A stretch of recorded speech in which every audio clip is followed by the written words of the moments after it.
네, 안녕하세요. 대기업의 이영민입니다. 오늘은 팜스코어를 살펴보도록 할 텐데요. 재무제표를 정리를 하면서 그리고 경쟁사와 또 비교하면 어떤 또 힌트를 얻을 수 있을지, 또 지금의 위치, 그리고 공통점이랑 또 다른 기업에 비해서 또 다른 점이 뭐 있는지 현재 위치에서 좀 간단하게 정리를 해보면서 점검을 해보는 시간을 갖도록 하겠습니다. 바로 보시게 되면요. 팜스코랑 선진, 팜스토리를 비교하면서 살펴보도록 할게요. 일단은 팝스코가 딱 봐도 시총이 주가가 제일 작죠.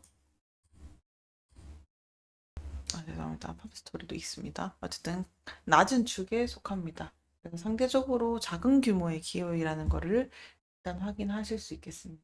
그래서 이지홀딩스가 가장 높은 시가총액을 가지고 있고, 그다음에 시장에서도 높은 평가를 받고 있구나라는 걸 볼 수 있어요.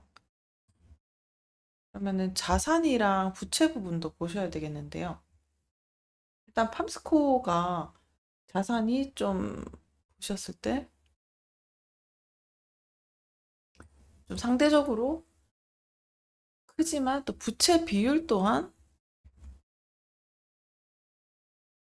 높다고도 볼 수 있겠는데요. 일단 자본 총계가 적기 때문에 자본 구조가 또 불안정한 상황일 수도 있습니다. 또 다시 비교하게 되면 이지홀딩스가 자산이 많고 그리고 자본 총계가 높아서 상대적으로 재무 안정성이 좀 높다라고도 보여줄 수 있겠죠.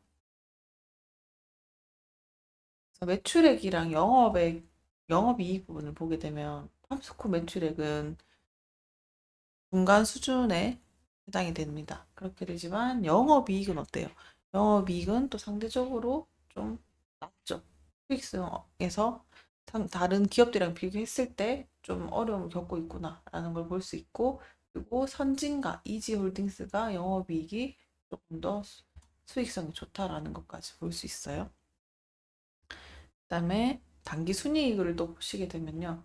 단기 순이익과 지배 순이익 이걸 보시게 되면 모두 적자를 또 기록을 하고 있죠. 팜스코가. 그래서 또 이게 또 전체적인 재무 성과가 또 안 좋다라는 신호로도 보여줄 수 있는데, 또 홀딩스랑 비교해 봤을 때 또 이지 홀딩스는 또 가장 높은 순이익을 또 봅니다.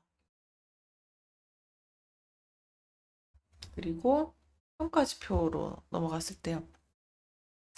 팜스코는 PER이 지금 좀 적자인 상태라 가지고 지표가 지금 제공이 되고 있지 않고, 그리고 PBR도 보셨을 때 좀 낮아요.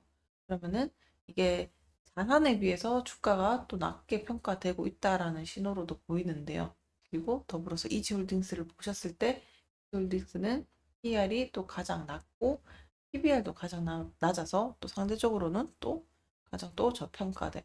자꾸 이지홀딩스에다가 초점을 맞추는 것 같은데, 그러니까 이 균형감에 있어서 좀 그 뭐랄까 보셨으면 좋겠다는 의미에서 자꾸 비교를 해드리는 거니까 불편해하지 마시고 천천히 그냥 보셨으면 좋겠습니다. 그리고 수익성 지표를 봤을 때 팜스코가 ROE도 지금 마이너스고, 그다음에 또 수익성이 조금 낮다는 게 보여지죠. 그래서 이것도 마찬가지로 또 이 선진이랑 이디홀딩스가 수익성이 좀 높구나라는 걸, 그리고 마지막으로 성장성을 보셨을 때 팜스코는 매출액이 감소가 되고 낮은 성장률을 좀 보이고 있죠. 그렇지만 또 이지홀딩스는 EPS 증가율이 가장 높기 때문에 그런 성장성이 또 보이고 있다라는 것을 볼 수 있습니다. 제가 말씀드리고 싶은 거는 이지홀딩스에 초점을 맞춰라가 아니라 주변에 비해서 어느 정도 시장의 위치와 평가를 받고 있는지도 보는 게 균형감이 있어서 도움이 되지 않을까라고 싶어서 좀 정리를 하고 있습니다. 그래서 정리를 하면 팜스코는 이제 자산이랑 부채 규모가 상대적으로 크지만 수익성이랑 재무 안정성, 성장성 면에서는 전체적으로 경쟁사들보다는 조금 뒤처졌구나라는 걸 볼 수 있었고요.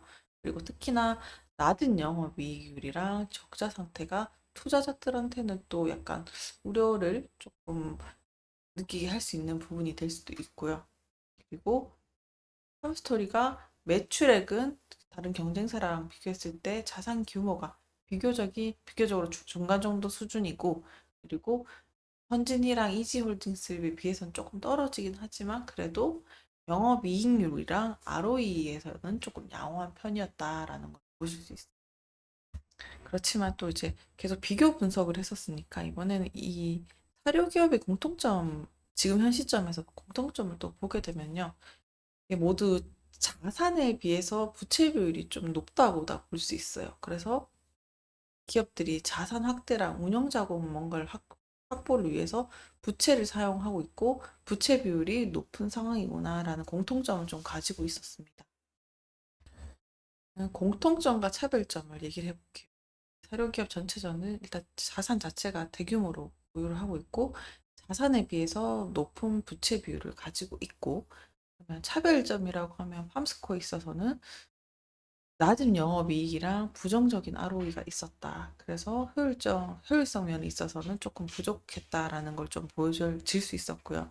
그리고 재무 안전성 면에 있어서도 자본 총계 때문에 재무적으로 좀 불안정한 상황이고, 그리고 성장성 면에 있어서도 영업이익률에 문제가 조금 있었다라는 걸 보여지면서, 그리고 적자 상태랑 낮은 PBR로 인해서 좀 저평가되고 있는 구간이었다라고도 보실 수 있습니다. 그래서 이 부채 비율이 자산에 비해서 높다고 말씀을 드렸는데, 요거는 사료기업 전반적인 특성도 있어서 요거 간단하게 설명해 드릴게요.